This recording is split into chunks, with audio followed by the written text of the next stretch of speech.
morning, Nigeria. It's a brand new week, a brand new day, the last Monday in the month of June. Okay. Welcome to the conversation. I am Abimbola Bello. Trust you had a beautiful weekend. Ajibola? Yes, my weekend was good. I was well rested. Welcome to the show. I am Ajibola Ojeshola. June is almost over, like Abimbola said. That's it. The first half of the year is almost over. Good morning and welcome. I am Joy Olu. Good morning, everyone. I am Adebimpe Omotayo. We started on a brighter note here, and then it got to that place and it was low. What is happening? I'm glad you raised it. I What don't is want happening? to say anything. After all the mouth that she made on Friday, I'll be here bright and early on Monday. Now she's here, and it looks like her voice is on sabbatical. Adebimpe, you will do show. Yes, and you do it well. And Abimbola, let me quickly bring something to your attention. I don't know why Adebimpe is running from regular exercise. We invited Adebimpe. She joined us just for a day, and she disappeared. Maybe you people should let her start from midway. maybe the length of what you're walking is too much for her. That's the only way to encourage her. Let her start midway. Is it too much? No, but because you have been doing it over time, so you are used to it. And so let her start midway. At the beginning, Or let her The distance. The distance. By Okay, the time I got home, I just carried the legs on so my you head. went for just one day and you didn't come back. Just one day. And you didn't go. No. For you would have just done half. And tell them that you will do the rest of the half There some were other no, time. I didn't have legs again. You But don't you're understand. You don't understand. But the what only I'm way saying. to have, the only way to have countered that was to have gone the next day. Yes. Ha. Then you'll get used to it. Because now you're going to get lazy, you're going to get tired. And you'll be you're going starting to all start over thinking again. of Start the again, all over distance, and again, then yeah. you go start all over again. So, Ajibola, the trick there is let her do I'll half. try again. Okay. Come Saturday. Actually, the first time she planned to walk while going. Then when coming back, I'll take Marwa. she was planning to join Marwa. But somehow she survived it. I mean, that's the survived spirit. it. So you I survived survived it. So all you just need to do is walk halfway. Just take it, staccato. How much your strength can take. And you'll see that as time goes on, you would catch up with them and you would want to move on. So start little. You guys should not scare her with the distance. Abibola, that distance. Okay, Joy, anything to recount about your weekend?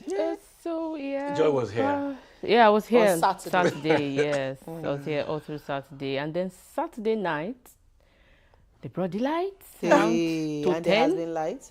And there's a license there. till yesterday night. I think there was and a they problem took it. yesterday. Yeah, well, I think I woke about 3 a.m. and there was no light. So I figured, well, maybe the rain, but then the rain has been hectic. Do you know that rain did not get to Aripo yesterday?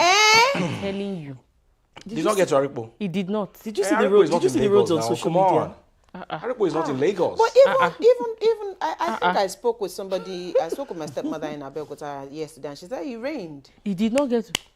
And So you know- it flew from telling Long you. Bridge to Abeokuta. Abeokuta. It did not. When we got to Did you go to Long church Yes, yesterday? so we were stuck in Did you church did because you of see the the rain. traffic? Yes, Did you and see the flood flood? on Bagada Road. That- so that that we were stuck. flooding. Only for us to get on the Long Bridge and see that the floor was Was dry. I'm dry. like, Wow. God is great. All the time. Okay. You're not going to ask me about my weekend. Was What there a party? again? From Friday. Yes, now. No Okay, wonder. yeah, tell Okay. us. I partied We on know. Friday. On My Saturday. daddy is not watching. But you know. Till 4 a.m. And now you say you lost your And voice. then I went again on Saturday. And then you say Can you imagine? look at you. My voice is And you people say she didn't walk She well. did not work. how will she walk She did well? not work. We invited her and she Well, declined. now we know where the energy I was went. reserving my energy. For the party. I know, right? Okay. Well, that's it. The weekend was has come and gone. Now let's start the show this morning. Ajibola, let's start with you. Yes, as usual, we are starting with politics. Obi Kwankwanso lead NDC's battle against deregistration.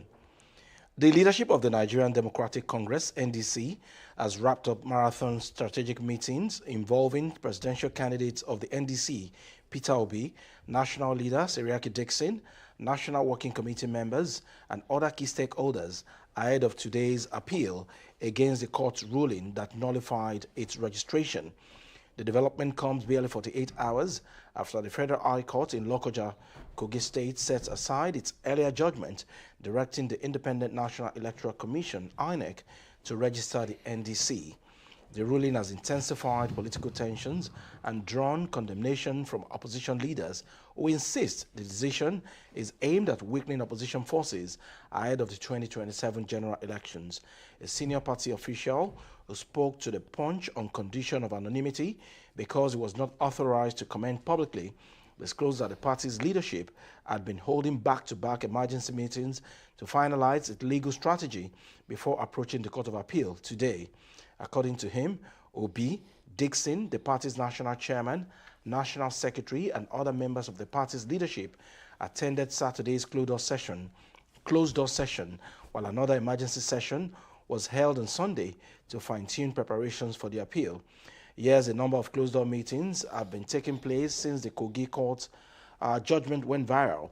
For instance, Obi, Senator Dixon, the party chairman, the secretary, and other executives were in attendance. Even as we speak, there is another emergency meeting ongoing ahead of tomorrow's appeal. However, we are not yet privy to who will lead the legal team. What I know is that the NDC National Legal Advisor will play a key role in it. The National Secretary of the party, who spoke to our correspondent on the sidelines of a recent press briefing, confirmed that the appeal will be filed on Monday. He, however, declined to disclose the identity of the counsel that would lead the case. The lawyer described the Lokoja judgment as unprecedented. It appears opposition parties in Nigeria have murdered sleep, and they have not been able to sleep. NDC, ADC, all the C's, all the D's. Yeah, but APC to us C now. They they have one problem or the other, and even the APC is not immune from this crisis. I saw a statement credited to the National Publicity Secretary of the APC, Felix Morka, saying that the list flying around is not the official list of the APC. So those who have seen their names on the list should not rejoice yet. Well, so like you rightly pointed out, all the political parties have one issue or the other they are facing at the moment. While some are facing deregistration, going to court, others are facing grievances with party members who are not happy with the decisions of the party. So it just means that all the parties have their headaches and using different analgesic to clear all of these issues. But we do hope that, they will find a midpoint. Those going to court, those that intend to sort their issues in-house will find a midpoint, because January is January. We will have election. And of course, the house divided against itself definitely will not stand. But the parties that are going to court, I know that they do not have time. Time is not, on their side at the moment. But again, since the court remains the last resort of both the common and uncommon man, I do hope that everybody will find justice at the end of the day. Yeah, I'm also hopeful as well that the needful will be done at the end of the day. Then, beyond the crisis rocking all these political parties, the INEC Commissioner for Voter Education also raised an issue that is very, very important. The budget of INEC has not been released. They will release it.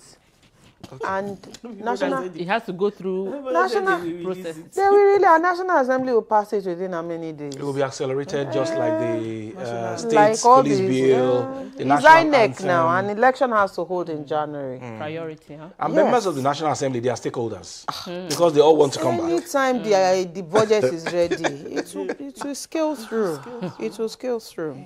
The second story this morning, State Police, National Assembly sends bill to 36 state assemblies. The National Assembly is set to transmit the Constitution Alteration Bill seeking the establishment of state police to the 36 state houses of assembly this week, marking the next crucial stage of one of Nigeria's most far-reaching security reforms.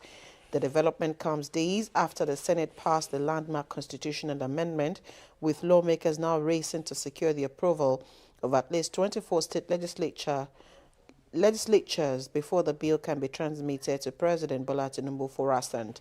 Chairman of the Senate Committee on Media and Publicity, Yemi Adaramodu, disclosed the development in an exclusive interview with the Punch newspaper on Sunday, saying all the necessary arrangements had been concluded for the transmission. According to him, the state legislatures and governors were already awaiting the bill following consultations held ahead of the passage by the National Assembly. The planned transmission signals the beginning of the final constitutional hurdle for the proposed amendment, which requires endorsements by not less than 2/3 of the 36 state houses of assembly, in line with Section 9 of the 1999 Constitution, before it can become law. Momentum has continued to build behind the proposal since the Senate approved the amendment for a clause-by-clause consideration of the report presented by the Senate Committee on the Review of the Constitution, chaired by Deputy Senate President Barrow Jibrin. The legislation seeks to establish a dual policing structure that will empower state government to establish and maintain police services across the country. I'll leave it there. I know that that's what we're still talking about later on today, but the thrust of the matter is the 36 houses of assembly are waiting this bill, and just like Yemi Adaramodu said, it's more or less like it should be a done deal for the houses of assemblies, because they've been waiting for this, and hopefully they will get the 2/3 majority without any hassle. But again, we are in Nigeria.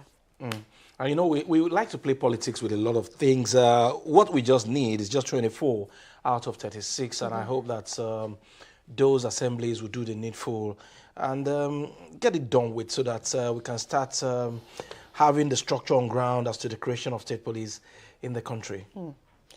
Let's come to you. Okay, I'll go first then. Joy, wake up. It's not you. It's both of them. Okay, LASTMA launches toll-free hotline for traffic emergencies. The Lagos State Traffic Management Authority has introduced the toll-free short code hotline 3367 to improve emergency response, traffic management, and public complaints reporting across the state. The agency disclosed the development in a statement saying, that was on Sunday, saying the new platform was designed to provide motorists and residents with direct access to LASTMA for faster reporting of traffic-related incidents. The hotline 3367 replaces its previous long service code and provides a more accessible communication channel for road users across Lagos.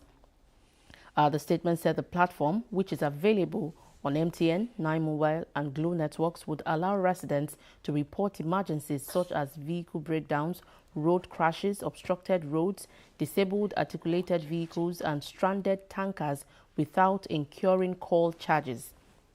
The General Manager of LASTMA, Olalekan Bakari Oki, described the initiative as a major step towards improving road safety and strengthening collaboration between the agency and residents. He said the hotline would help the agency respond more effectively to traffic challenges in the state. That's basically the thrust of the story. LASTMA introduces a toll-free line, 3367. That's it. Let me be sure that that's it. But again, yeah, 3367. And this is toll-free. And so again, it's not an avenue for people to just start trying the number and say, try it. And so if there are no emergencies, please don't. You know people, Nigerians, and beyond what you have raised, that people should not start toying with this number for unnecessary reasons. It's not for people like you to call, Joy. Why? Is she not in Lagos? LASTMA is Lagos. Trace is in Ogun. Before she gets to Trace, she would have passed. Okay, we are still within Ogun. our... They work together. Sometimes when there are issues on... I know. I just needed to stamp it on you. Okay, David, are we good? Are you ready? Is there network? Yes. Okay, so let's take your story. I hope Pastor Olu will not call me out one day. Let's take your story. Lagos Ogun float Operation Kosaye to ward off kidnappers. Governors Babajide Sanwo-Olu and Dapo Abiodun of Ogun State yesterday hails the instant success recorded by Operation Kosaye, a joint police outfit floated by the two states to battle kidnappers and criminals. Operation Kosaye, which translates no space for criminals, targets kidnapping syndicates, armed robbery gangs, and other violent criminal networks operating within the two states. Operatives have been combing forest boundaries between Lagos and Ogun State, particularly along the J3, J4 axis of Ogbere in Ogun State, in search of fleeing suspects and criminal hideouts. The police said they were committed to intelligence-led operations to ensure there was no safe haven for criminals in the region. The governors were reacting to reports of the rescue of 5 kidnapped victims within 24 hours of their abduction, killing of 4 of the suspected kidnappers, and arrest of 88 other suspects by the joint operation. According to the governors, the joint operation was a major step towards making both states safer for residents and visitors. Yes, I'll stop there. The state police bill has not been passed yet, and we're beginning to see results of what states can do, especially in collaboration, states that are, share boundaries together. Yes, I saw a lot of this on social media, this rescued victims, they were like, they said they used to hear about these things, that when they were kidnapped, that they didn't know that, that was the thing happening. That was the thing happening until it happened to them. And they commended the, rescue efforts of the governors, and, that it was swift, that they were thinking that how much they have, that they'll come and say they should come and pay ransom. So yes, state police will work. We've started to see testimonies of how this state policing would work in a different state. Yeah. Well, I like the tag. Kosaye. I like that. I mean, and like you rightly said, it just means that there's no space for you here. And there's really you can't quantify the power of collaborations. I've said it many times. What you cannot achieve as one, you can achieve as 2 or more. And Lagos and Ogun State, there's just a thin line between boundaries here. And so working together, I'm sure that this will also transcend to other southwestern states. And then, it can ensure that at least residents can, be safe. But again, we all cannot leave this at the doorstep of government alone. Everyone still has 1 or 2 things to do in this particular situation. Absolutely. All right, let's go to the X platform this morning and take a look at what's trending. Of course, so many issues trending there on the platform, but now we are beginning to separate the boys from the men in the ongoing World Cup happening in the US, Mexico, and Canada. And last night, of course, the Canadians, through the last blood of their sweat, edged out the Bafana from the ongoing World Cup. At some moment, I was beginning to think we're going to go into extra time with that particular match. But just at the nick of time, Canada struck. Yeah. And it was pack your bags, Sauti. And go back I to think the now they will I'll have the time to go and ensure. attend to their women, to go and attend to those shops belonging to Nigerians. And for me, I rooted for Canada anyway. We know why. Okay. I rooted for Canada for 2 reasons. Okay. One, had been mentioned by Abimbola. And then the second one, Did you mention it? You just Well, we don't need to mention it. we don't know. The It's only second one is Abimbola the that fact know. that We do not know. South Africans maltreated our brothers and sisters. So now they are paid for it. At least they got home before the deadline, June 30. Yes. So they should come and attend to their women. They are waiting for them. What a way. In fact, last night, if you watched the match and then when they went back into the studio was unnecessarily quiet. And I was wondering, did somebody die? Of course, somebody died. Okay, so you can go onto the X platform this morning and take a further read on why RSA and CAN. And Abimbola, African teams, they have not done badly. At all. 9 out of 10 qualifying for the knockout stage. I know, at all. That's a lot. It's a whole lot. It's a whole lot. Our country is not there. We need to go. We'll take a quick break. When we return, the conversation continues. I know how.